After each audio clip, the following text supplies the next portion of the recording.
ਇਸ ਪਾਠ ਵਿੱਚ ਕੁਝ ਟੌਪਿਕ ਤੇ ਵੋਕੈਬਲਰੀ ਵਰਡਸ ਕਰਦੇ ਹਾਂ ਇੱਕ ਐਗਜ਼ਾਮਪਲ ਦੇ ਤੌਰ ਤੇ। ਟੌਪਿਕ ਦੇ ਅਕੋਰਡਿੰਗ ਵੋਕੈਬਲਰੀ ਵਰਡਸ ਵੀ ਚੇਂਜ ਹੁੰਦੇ ਹਨ। ਇਸ ਪਾਠ ਵਿੱਚ ਸਿਰਫ 15 ਟੌਪਿਕ ਹੀ ਨੇ ਤੇ ਕੁਝ ਕੁ ਵੋਕੈਬਲਰੀ ਵਰਡ ਨੇ।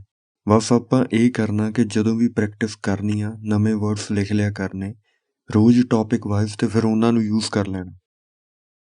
ਫਸਟ ਟੌਪਿਕ ਆ ਹੈਲਥ। ਵੋਕੈਬਲਰੀ ਯੂਜ਼ ਕਰ ਸਕਦੇ ਹਾਂ ਜਿਵੇਂ sedentary life style, stamina, fitness, ਲੀਨ ਬੋਡੀ।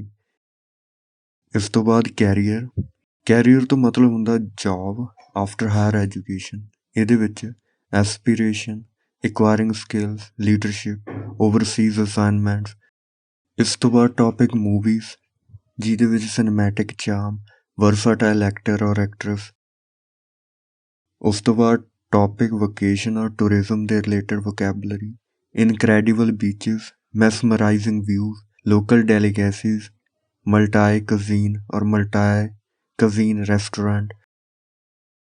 ਇਸ ਤੋਂ ਬਿਨਾਂ ਟੌਪਿਕ ਹੈ ਚਿਲਡਰਨ ਔਰ ਫੈਮਿਲੀ ਦੇ ਲਈ ਵੋਕੈਬਲਰੀ, ਸ਼ਾਪਿੰਗ ਦੇ ਲਈ, ਇੰਟਰਨੈਟ ਔਰ ਸੋਸ਼ਲ ਮੀਡੀਆ। ਤੁਸੀਂ ਇਹ ਵੀ ਯੂਜ਼ ਕਰ ਸਕਦੇ ਹੋ ਤੇ ਇਸ ਤੋਂ ਬਿਨਾਂ ਜੇ ਤੁਹਾਨੂੰ ਕੋਈ ਹੋਰ ਵੀ ਵਰਡ ਮਿਲਦਾ ਤਾਂ ਪਲੀਜ਼ ਉਹਨੂੰ ਵੀ ਲਿਖ ਲਿਓ, ਉਹਦੇ ਨਾਲ ਤੁਹਾਡੀ ਹੀ ਵੋਕੈਬਲਰੀ ਸਟਰੋਂਗ ਹੋਊਗੀ।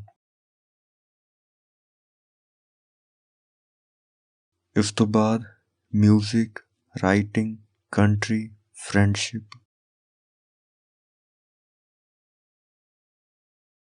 ਤੇ ਇਸ ਤੋਂ ਬਿਨਾਂ ਟੈਲੀਵਿਜ਼ਨ ਔਰ ਫੈਸਟੀਵਲ। ਇਹ ਸਾਰੇ ਕਾਮਨ ਟੌਪਿਕਸ ਨੇ। ਇਸ ਦੇ ਰਿਲੇਟਡ ਟਾਸਕ 2 ਜਾਂ ਸਪੀਕਿੰਗ ਦੇ ਵਿੱਚ ਟੌਪਿਕਸ ਆ ਹੀ ਜਾਂਦੇ ਨੇ ਤੇ ਜੋ ਵੀ ਇਹ ਵੋਕੈਬਲਰੀ ਵਰਡਸ ਲਿਖੇ ਹੋਏ ਨੇ ਜਾਂ ਤੁਸੀਂ ਹੋਰ ਲਿਖੋਗੇ ਉਹਨਾਂ ਨੂੰ ਕੋਸ਼ਿਸ਼ ਕਰਿਓ ਕਿ ਰਾਈਟਿੰਗ ਦੇ ਨਾਲ ਨਾਲ ਸਪੀਕਿੰਗ ਦੇ ਵਿੱਚ ਵੀ ਯੂਜ਼ ਕਰ ਲਈਏ। ਜੇ ਕਿਸੇ ਦਾ ਮੀਨਿੰਗ ਨਾ ਪਤਾ ਲੱਗੇ ਤਾਂ ਗੂਗਲ ਕਰਕੇ ਉਹ ਵੀ ਲਿਖ ਲੈਣਾ ਤਾਂ ਇਹ ਵਧੀਆ ਤਰੀਕੇ ਨਾਲ ਯਾਦ ਰਹਿ ਜਾਣੇ। ਸੈਕਿੰਡ ਆਪਾਂ ਯੂਜ਼ ਕਰ ਸਕਦੇ ਹਾਂ ਆਪਾਂ ਸੈਂਟੈਂਸ ਬਣਾ ਕੇ, ਜਿਵੇਂ practically speaking most of the people have a sedentary lifestyle in today's world.